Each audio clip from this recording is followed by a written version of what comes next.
The exotic cuisine of ancient Rome, an unexpected culinary journey. Have you ever tried something so rare that it makes you wonder, how did they come up with this?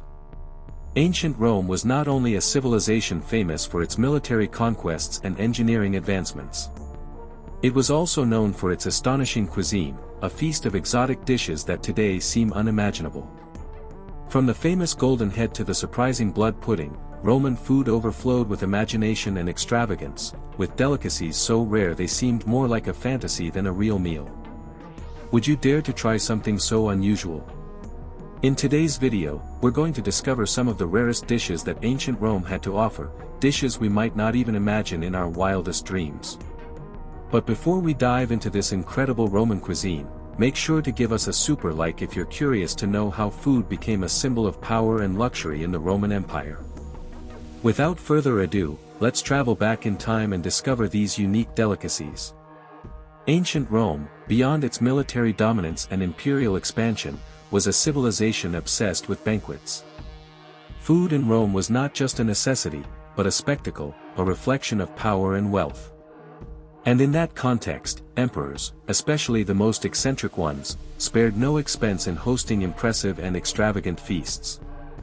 One of the most notable emperors was Elagabalus, the young emperor known for his love of extravagant banquets.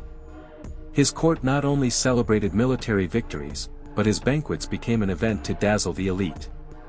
Among the most surprising dishes he served his guests was the golden head. This dish was prepared in a unique way. The head of a bird, usually a flamingo or peacock, was covered with a layer of gold. In addition to being a symbol of extreme luxury, edible gold had great symbolic value, as it was believed that eating it conferred power and wealth. It wasn't just about the food, but about showcasing the emperor's total dominance over his guests, making them feel small before the magnificence of his banquet.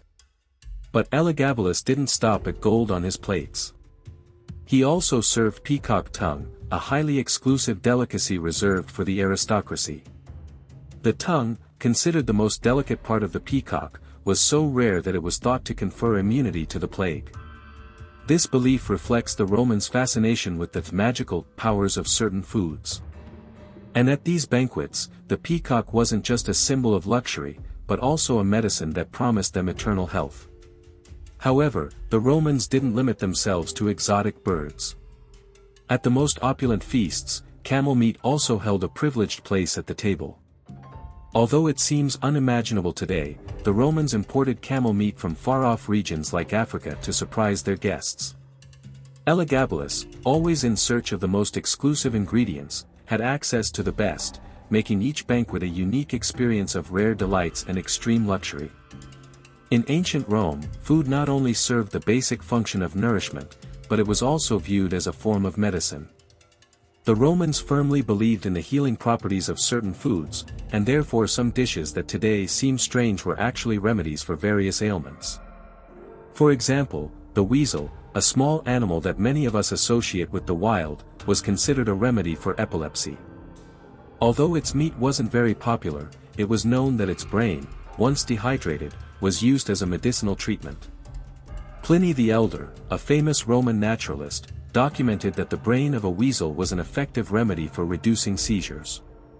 This belief in food as medicine reveals how the Romans used natural ingredients available to them to treat diseases.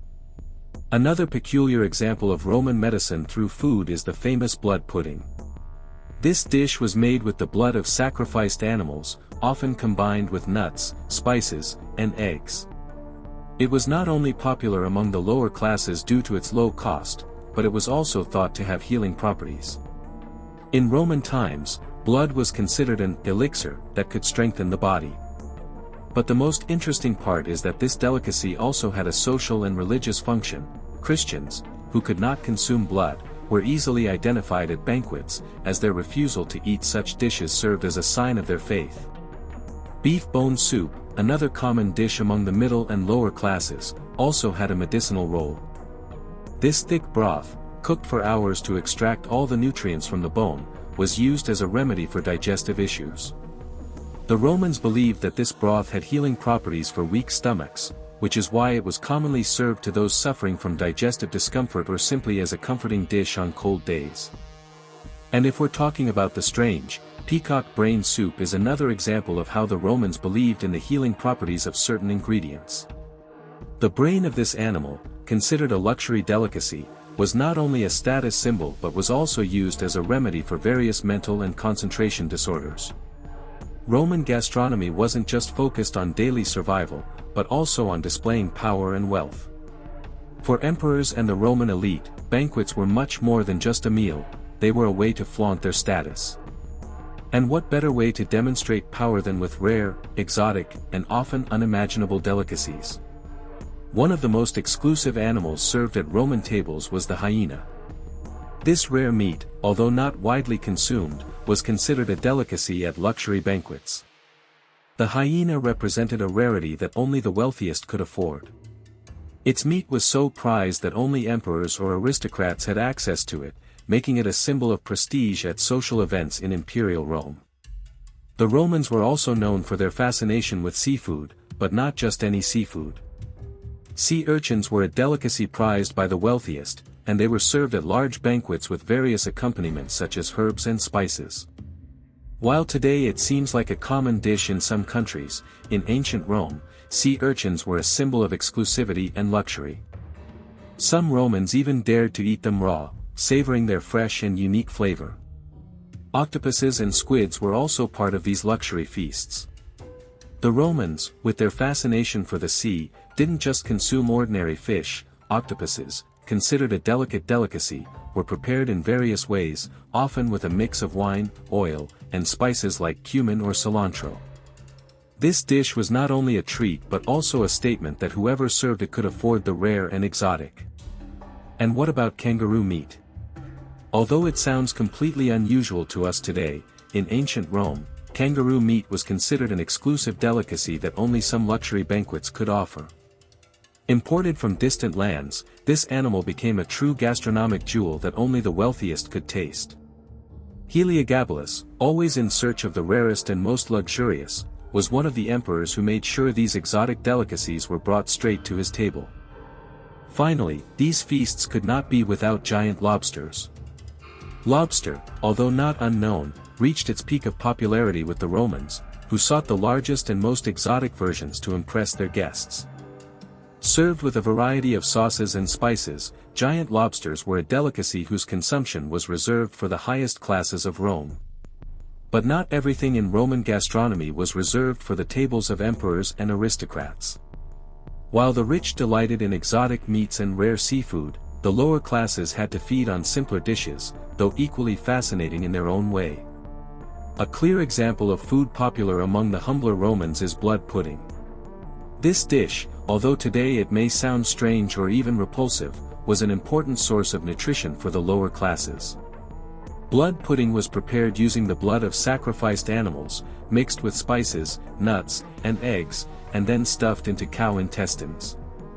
Although it was a cheap and easily accessible food, it was also incredibly nutritious, making it an essential food during times of scarcity. However, blood pudding had an even more significant role than just feeding the poor. The Romans used this dish as a tool to mark religious and social differences. Christians, for example, could not consume blood under any circumstances, so this delicacy became a way to identify those who were not part of the dominant Roman culture.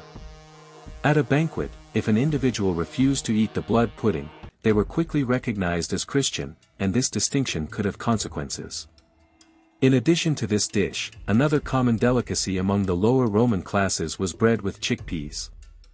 This simple food, though not as extravagant as the exotic meats of the elite, was one of the most accessible options for poor families.